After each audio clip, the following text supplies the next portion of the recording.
കോൺഗ്രസിൻ്റെ സൈബർ ഇടങ്ങളിലെല്ലാം വലിയ രീതിയിലുള്ള വിവാദം നടന്നുകൊണ്ടിരിക്കുകയാണ്. വിവാദത്തിൻ്റെ ഏറ്റവും മൂല കാരണം എന്ന് പറയുന്നത് KPCC പ്രസിഡന്റ് സുധാകരൻ തന്നെയാണ്. സുധാകരനെ സ്ഥാനത്ത് നിന്ന് മാറ്റാൻ പോകുന്നു. ഇപ്പോൾ ഇവരുടെ സൈബർ വിങ് നോക്കിക്കഴിഞ്ഞാൽ ഏറ്റവും കൂടുതലും ഇവർ ശക്തമായിട്ട് പ്രതിരോധിക്കുന്നത് റിപ്പോർട്ടർ ചാനലിനെയാണ്. റിപ്പോർട്ടർ ചാനൽ ഒരു പോസ്റ്റ് ഇട്ടു എന്ന് പറഞ്ഞുകൊണ്ടാണ് സൈബർ ഇടങ്ങളിലെല്ലാം കോൺഗ്രസ് അതിൽ പ്രചരിപ്പിക്കുന്നത്. സുധാകരത്തിൻ്റെ KPCC സ്ഥാനത്തിന് വേണ്ടി ഇപ്പോഴും കടിച്ചു പിടിച്ച് തൂങ്ങിക്കിടക്കുകയാണെന്ന രീതിയിലുള്ളൊരു പോസ്റ്റാണ് റിപ്പോർട്ടർ ചാനൽ ഇട്ടിട്ടുള്ളത്. ഇതിനെതിരെയാണ് വലിയ രീതിയിലുള്ള വിവാദങ്ങൾ നടക്കുന്നതും. അതിൻ്റെ മറുവശത്ത് സുധാകരൻ തന്നെ പറയുന്നു തനിക്ക് അസുഖമാണ്, തനിക്ക് രോഗമാണ്, അതുകൊണ്ട് തനിക്ക് KPCC പ്രസിഡന്റായിട്ട് തുടരാനാവില്ല എന്ന രീതിയിൽ ചില ഗ്രൂപ്പ് നേതാക്കന്മാർ പ്രചരിപ്പിക്കുന്നു എന്ന രീതിയിലേക്കും ഒരു വിവാദം വന്നുകൊണ്ടിരിക്കുകയാണ്. എന്തായിരിക്കും ഇതിൻ്റെ പ്രധാനപ്പെട്ട കാരണം? ഒന്നാമതായിട്ട് ഒരു ഗ്രൂപ്പ് പ്രശ്നം തന്നെ ഉണ്ടായിരിക്കാം. കാരണം കോൺഗ്രസിന്റെ ഒറ്റക്കെട്ടായിട്ട് ഇതിനെ പ്രതിരോധിക്കുന്ന രീതിയിലേക്കൊന്നും റിപ്പോർട്ടുകൾ വന്നിട്ടില്ല. അല്ലെങ്കിൽ ഈ ഒരു പ്രശ്നം ഉണ്ടായ സമയത്ത് കോൺഗ്രസിനകത്ത് തന്നെ കുറേയധികം ഗ്രൂപ്പുകൾ ഉണ്ടെന്ന് നമുക്കറിയാം. അപ്പോൾ ഒരു പ്രശ്നം ഉണ്ടാകുമ്പോൾ പലപ്പോഴും ഇരു വിഭാഗങ്ങളായി മാറി നിന്ന് ഒരാളെ ഒരു പ്രശ്നത്തിലേക്ക് പലപ്പോഴും സപ്പോർട്ടീവായി മാറുന്നില്ല എന്നുള്ളത് ഒരു വിമർശനം തന്നെയാണ്. ഇപ്പോൾ AICC തന്നെ പറയുന്നൊരു കാര്യമാണ്, ഒരു കാര്യം ഉണ്ടാകുമ്പോൾ ഇങ്ങനെ ഗ്രൂപ്പായിട്ട് മാറി നിന്നിട്ടുണ്ട് എങ്കിൽ നമ്മൾ എപ്പോഴും ഈ ഒരു പ്രതിപക്ഷ സ്ഥാനത്ത് തന്നെ തുടരേണ്ടി വരും. അപ്പോൾ അവർ തന്നെ പറയുന്നതാണ്, എന്ത് ഒരു കാര്യം ഉണ്ടെങ്കിലും ഒരു യൂണിറ്റി എന്ന് പറയുന്ന കാര്യം വേണം. ഇപ്പൊ സുധാകരന്റെ പ്രശ്നം വന്നപ്പോൾ തന്നെ രോഗാവസ്ഥയിലാണ് എന്ന് പ്രചരിപ്പിച്ചുകൊണ്ട് അദ്ദേഹത്തെ ആ ഒരു സ്ഥാനത്തിൽ നിന്ന് മാറ്റുകയാണ് എങ്കിൽ അപ്പോൾ മറ്റൊരു ഗ്രൂപ്പ് അംഗങ്ങൾ ആഗ്രഹിക്കുന്ന ഏതെങ്കിലും ഒരു വ്യക്തി ഉണ്ടായിരിക്കാം ആ ഒരു KPCC പൊസിഷനിലേക്ക് വരണമെന്ന് ആഗ്രഹമുള്ളത്. അപ്പൊ അത് പ്രത്യക്ഷത്തിൽ പറയാതിരിക്കുകയാണ് നിലവിൽ ചെയ്തുകൊണ്ടിരിക്കുന്നത്. പിന്നെ ഈ ഒരു രോഗം, അതേപോലെ പ്രായം, ഈ ഒരു രീതിയിൽ പറഞ്ഞ് പിന്തള്ളപ്പെടുന്ന കുറേയധികം കാര്യങ്ങൾ ഈ ഒരു പൊളിറ്റിക്സിനകത്തിലുണ്ട്. കാരണം ഒന്നാം പിണറായി സർക്കാർ കയറുന്ന സമയത്ത് നമ്മൾ കൂടുതലായിട്ട് പ്രതീക്ഷിച്ചത് VSന്റെ രണ്ടാമത് ഭരണം വരുമെന്നായിരുന്നു. ആ ഒരു സമയത്ത് കൂടുതലായിട്ടും അദ്ദേഹത്തിന് പ്രായത്തിൻ്റെതായ കുറേയധികം അസുഖങ്ങൾ ഉണ്ടായിരുന്നു. അതുകൊണ്ടാണ് അന്ന് അത് കൃത്യമായിട്ട് നമുക്ക് അറിയാം. പിന്നെ ഈ ഗൗരിയമ്മയാണെങ്കിലും ഈ CPMന്റെ ഭാഗത്തു നിന്നാണെങ്കിലും ഈ ഒരു രീതിയിൽ, അല്ലെങ്കിൽ രോഗം, പ്രായം, ആ ഒരു രീതിയിൽ പരിഗണിച്ചുകൊണ്ട് പലർക്കും ഒരു മാറ്റി നിർത്തപ്പെടലുകൾ ഉണ്ടായിട്ടുണ്ട്.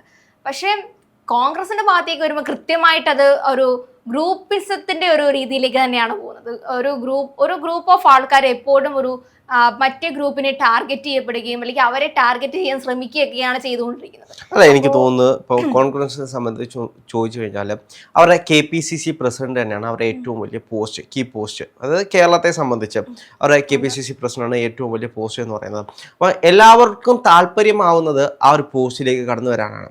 ഇനി അടുത്ത തെരഞ്ഞെടുപ്പുകൾ വരാൻ പോവുകയാണ്. ഇനി അടുത്ത സംഘടനാ തലത്തിലുള്ള മാറ്റങ്ങൾ അനിവാര്യമാണ് ഏത് പാർട്ടിയിലാണെങ്കിലും. പക്ഷേ കോൺഗ്രസിനെ സംബന്ധിച്ച് നോക്കുകയാണെങ്കിൽ ഈ സംഘടനാ തെരഞ്ഞെടുപ്പ് പോലും പലപ്പോഴും കോൺഗ്രസിനകത്ത് നടക്കാറില്ല.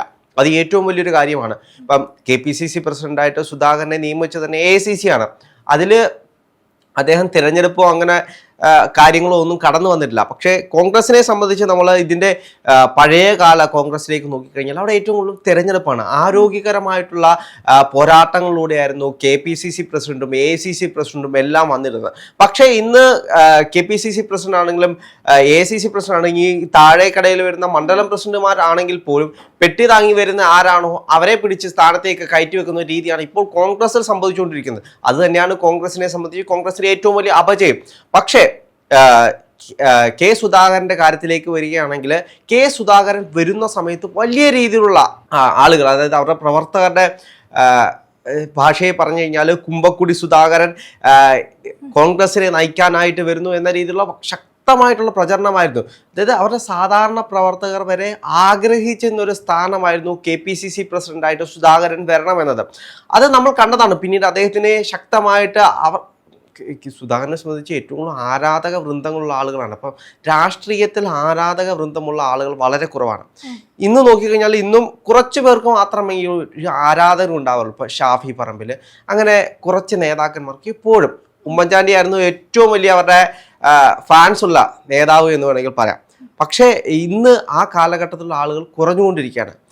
ഇന്നും ജനങ്ങൾ ഹൃദയത്തിൽ തന്നെ, അല്ലെങ്കിൽ പ്രവർത്തകർ ഹൃദയത്തിലേറ്റുന്ന ഒരു നേതാവ് സുധാകരൻ തന്നെയാണ്. അപ്പം സുധാകരനെ ഈ സ്ഥാനത്ത് നിന്ന് മാറ്റിക്കഴിഞ്ഞാൽ തങ്ങൾക്ക് ലഭിക്കാൻ പോകുന്ന പുതിയ പദവികൾ, അത് ലക്ഷ്യം വെച്ച് ഒരു കൂട്ടം എപ്പോഴും ഇതിൻ്റെ പുറകിലുണ്ട്. കാരണം നമുക്കറിയാം രാഷ്ട്രീയത്തെ സംബന്ധിച്ച് അധികാരം തന്നെയാണ് എപ്പോഴും പ്രയോറിറ്റി. അത് ഒരു മന്ത്രിസഭയിലാണെങ്കിലും അവരുടെ സാധാ ഒരു പാർട്ടി പൊസിഷനിലാണെങ്കിൽ പോലും കീ പോസ്റ്റിലേക്ക് എങ്ങനെ കടന്നു വരാം, ആരെ പിന്നിൽ നിന്ന് കുത്തിയാലും തങ്ങൾക്ക് എങ്ങനെ ഈ രാഷ്ട്രീയത്തിന്റെ കീ പോസ്റ്റിലേക്ക് അല്ലെങ്കിൽ പവർ പൊസിഷനിലേക്ക് കടന്നു വരാമെന്നാണ് എല്ലാവരും ആലോചിക്കുന്നത്. ഇത് രാഷ്ട്രീയത്തിൽ പണ്ട് തൊട്ടേ ഉള്ളൊരു കാര്യം തന്നെയാണ്.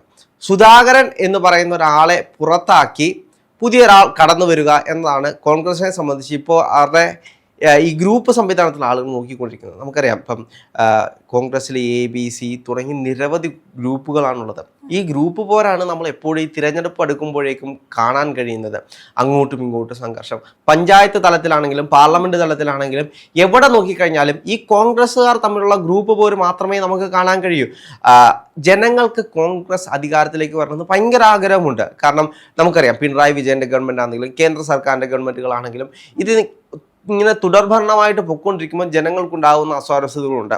അല്ലെങ്കിൽ ജനങ്ങളെ നോക്കാത്ത രീതിയിലേക്ക്, ഇവർ ഏകാധിപത്യ രീതിയിലേക്ക് പോകുന്ന ഒരു സാഹചര്യം വരുമ്പോൾ ജനങ്ങൾക്കൊരു ഭരണമാറ്റം എപ്പോഴും ആഗ്രഹിക്കുന്നുണ്ട്. പക്ഷെ കോൺഗ്രസ്സുകാരാണ് അവരെ അധികാരത്തിൽ വരാതിരിക്കാൻ വേണ്ടി, കോൺഗ്രസ് അധികാരത്തിൽ വരാതിരിക്കാൻ വേണ്ടി കഷ്ടപ്പെടുന്ന ഒരേ ഒരു പാർട്ടി കോൺഗ്രസ്സുകാർ തന്നെയാണ്. ഇവരങ്ങോട്ടും ഇങ്ങോട്ടും തല്ലിപ്പിരിഞ്ഞ് 4 വഴിക്കായി തിരഞ്ഞെടുപ്പ് എടുക്കുമ്പോഴത്തേക്കും ജനങ്ങൾക്ക് മടുക്കും. ജനങ്ങൾ തന്നെ വിചാരിക്കും ഇതിനാണ് ഇവർക്ക് വോട്ട് ചെയ്ത് വീണ്ടും തെരഞ്ഞെടുപ്പ് വരുമ്പോഴത്തേക്ക് ഇവർ കാലുമാറി വീണ്ടും അപ്പുറത്തോട്ട് ഇപ്പുറത്തോട്ട് പോയി കഴിഞ്ഞാൽ ഇവരെ നോക്കിയിരുന്നിട്ട് കാര്യമില്ല എന്ന രീതിയിലേക്കാണ് ജനങ്ങൾ പോകുന്നത്. അതുകൊണ്ടാണ് ജനങ്ങൾ മാറി വോട്ട് ചെയ്യുന്നതിന്റെ പ്രധാനപ്പെട്ട കാരണം, കോൺഗ്രസിൽ നിന്ന് അകലുന്നതിന്റെ ഏറ്റവും പ്രധാനപ്പെട്ട കാരണം ഇത് തന്നെയാണ്. കഴിഞ്ഞ ലോക്സഭാ തെരഞ്ഞെടുപ്പിലെ തന്നെ നമ്മൾ വോട്ട് ഷെയർ എടുത്ത് നോക്കി കഴിഞ്ഞിട്ടുണ്ടെങ്കിൽ സുധാകരന് ലഭിച്ചിരുന്ന ഒരു ഷെയർ ഉണ്ട്. അത് വളരെ ആഘോഷിക്കപ്പെടുന്നത് നമ്മൾ കണ്ടു. കാരണം കണ്ണൂർ എന്ന് പറയുന്നത് നമ്മുടെ അവർ ഒരിക്കലും വിട്ടുകൊടുക്കില്ല എന്ന് നമ്മുടെ CPM സർക്കാർ അല്ലെങ്കിൽ പിണറായി സർക്കാർ ഒരു കൂട്ടം ആൾക്കാർ എന്ന് വെച്ചാൽ നല്ല രീതിയിലുള്ള ഒരു പ്രചരണങ്ങളൊക്കെ നടത്തി, തെരഞ്ഞെടുപ്പ് പ്രചരണം നടത്തിയ ഒരു മണ്ഡലമായിരുന്നു കണ്ണൂർ എന്ന് പറയുന്നത്. അവിടെ സുധാകരന് കിട്ടിയ ഒരു വോട്ട് ഷെയർ എന്നൊക്കെ പറഞ്ഞു കഴിഞ്ഞാൽ അതും നമ്മുടെ പിണറായി സഖാവിന്റെ ആ ഒരു സൈഡിൽ നിന്നൊക്കെ കിട്ടിയ ഒരു വോട്ട് ഷെയർ എന്ന് പറഞ്ഞു കഴിഞ്ഞാൽ വളരെ അധികമായിരുന്നു. അപ്പൊ അതുകൊണ്ട് തന്നെ നമുക്കറിയാം സുധാകരൻ ഇവിടെയുള്ള ഒരു ഫാൻ ബേസ് ആണെങ്കിലും അദ്ദേഹത്തിന് എത്രത്തോളം ഇൻഫ്ലുവൻസ്ഡ് ആയിട്ടുണ്ടെന്ന്. ഇപ്പോൾ ഈ ഒരു ഇഷ്യൂ വന്നപ്പോൾ തന്നെ മുരളീധരൻ ഇതിനെപ്പറ്റി പ്രതികരിച്ചിട്ടുണ്ടായിരുന്നു. അദ്ദേഹത്തിന് പ്രത്യേകിച്ച് രോഗപ്രശ്നമൊന്നുമില്ല, അല്ലെങ്കിൽ KPCCയിൽ നിന്ന് അദ്ദേഹത്തിനെ ഇപ്പൊ മാറ്റി നിർത്തേണ്ട യാതൊരു കാര്യമില്ല. പക്ഷെ അങ്ങനെ മാറ്റി നിർത്തുകയാണെങ്കിൽ ഏറ്റവും വലിയ മണ്ടത്തരായിരിക്കും കോൺഗ്രസ് ചെയ്യാന്ന് പറയുന്നത്. കാരണം അടുത്ത നിയമസഭാ ഇലക്ഷൻ വരികയാണ്.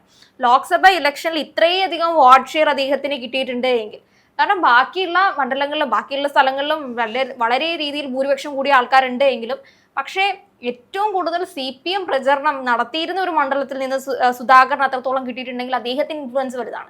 ആ ഒരു സാഹചര്യത്തിൽ അദ്ദേഹത്തിനെ മാറ്റുകയാണെങ്കിൽ നിയമസഭാ തെരഞ്ഞെടുപ്പിൽ കോൺഗ്രസിന് തന്നെയായിരിക്കും തിരിച്ചടി. എന്തായാലും നിയമസഭ, അതായത് പഞ്ചായത്ത് തെരഞ്ഞെടുപ്പൊക്കെ വരുമ്പോഴത്തേക്കും കോൺഗ്രസിൽ വീണ്ടും അടിപിടി കൂടിക്കൊണ്ടിരിക്കുകയാണ്. കാരണം BJPയുടെ കാര്യം നമുക്കറിയാം, കൃത്യമായിട്ട് അവർക്ക് പോസ്റ്റ് ചെയ്യേണ്ട രാജീവ് ചന്ദ്രശേഖരനെ ഇവിടെ കൊണ്ട് കൃത്യമായി കൊടുക്കേണ്ട സ്ഥലത്ത് ഇരുത്തി, അതേപോലെ വിഴിഞ്ഞത്തേക്ക് വരുന്ന സമയത്ത് അത് കൃത്യമായിട്ട് ഒരു മോദി സർക്കാരിന്റെ കേന്ദ്ര ഭരണത്തിന്റെ ഒരു മികവെന്ന രീതിയിലേക്ക് അവിടെ കാണിച്ചു വെക്കാൻ വേണ്ടി നല്ല രീതിയിൽ കാര്യങ്ങളൊക്കെ ചെയ്തു. അപ്പൊ ഇത്തരത്തിൽ ഒരു പാർട്ടി അല്ലെങ്കിൽ വർഷങ്ങളായിട്ട് ഇവിടെ വോട്ട് ഷെയർ ഇൻക്രീസ് ചെയ്യിപ്പിച്ച് അല്ലെങ്കിൽ വർദ്ധിപ്പിച്ചുകൊണ്ടിരിക്കുന്ന ഒരു പാർട്ടിയാണ് BJP എന്ന് പറയുന്നത്. അതേപോലെ ഈ ഭരണവിരുദ്ധ വികാരം നിലനിൽക്കുന്ന ഒരു പാർട്ടിയാണ് നമ്മുടെ പിണറായി സർക്കാരിനത്. അപ്പൊ ഇത് കൂടുതലായിട്ടും ഈ കേന്ദ്ര ഭരണത്തിനോട് എതിർപ്പുള്ള ആൾക്കാർ പൂർണ്ണമായിട്ടും കോൺഗ്രസിലേക്ക് ഒന്ന് വോട്ട് ചെയ്യണമെന്ന് വിചാരിച്ചു കഴിഞ്ഞാലും ഇത്തരത്തിൽ ഈ ഗ്രൂപ്പ് അടികളും അതേപോലെ ഈ KPCCയിലെ നിലവിലുള്ള സുധാകരനെ മാറ്റിവെക്കുകയാണെങ്കിൽ ഉറപ്പായിട്ടും അവരാരും അങ്ങോട്ട് വോട്ട് കൊടുക്കില്ല എന്നുള്ള അതൊരു ഉറപ്പുള്ള ഒരു കാര്യം തന്നെയാണ്. പിന്നീട് അവർക്ക് ചെയ്യാൻ പറ്റുന്ന ഒരേ ഒരു കാര്യം എന്ന് പറഞ്ഞു കഴിഞ്ഞാൽ, ഒന്നെങ്കിൽ ആ വോട്ട് ഷെയർ കൂടി BJPക്ക് നല്ല രീതിയിൽ വോട്ട് ഷെയർ ഇപ്പോൾ 20% അവരൊരു കണക്ക്, 20 to 26% കണക്ക് വർധനവ് ഉണ്ടായിട്ടുണ്ട്. ആ ഒരു വർധനവ് എന്ന് പറയുന്നത് ചിലപ്പോൾ അടുത്ത ഇലക്ഷൻ ആകുമ്പോഴത്തേക്കും 40 to 45% ഉയർത്താൻ നല്ല രീതിയിൽ സഹായിക്കാൻ പോകുന്നത് ഉറപ്പായിട്ടും നമ്മുടെ നിലവിലെ കേന്ദ്രത്തിലെ പ്രതിപക്ഷമായിട്ടുള്ള കോൺഗ്രസും അതേപോലെ പിണറായി സർക്കാരിന്റെ ഒരു വിരുദ്ധപരമായിട്ടുള്ള നിലപാടുകളും അതേപോലെ ഭരണവും ഇതേപോലെ ഇവർ രണ്ടുപേരും ചെയ്യുന്ന ഒരേ ഒരു കാര്യം എന്ന് പറയുന്നത് BJPക്ക് വോട്ട് ഷെയർ ഇൻക്രീസ് ചെയ്യാനുള്ള അല്ലെങ്കിൽ വർദ്ധിപ്പിക്കാനുള്ള ഒരു സാഹചര്യം സൃഷ്ടിച്ചു കൊടുക്കുക എന്നുള്ളതാണ്.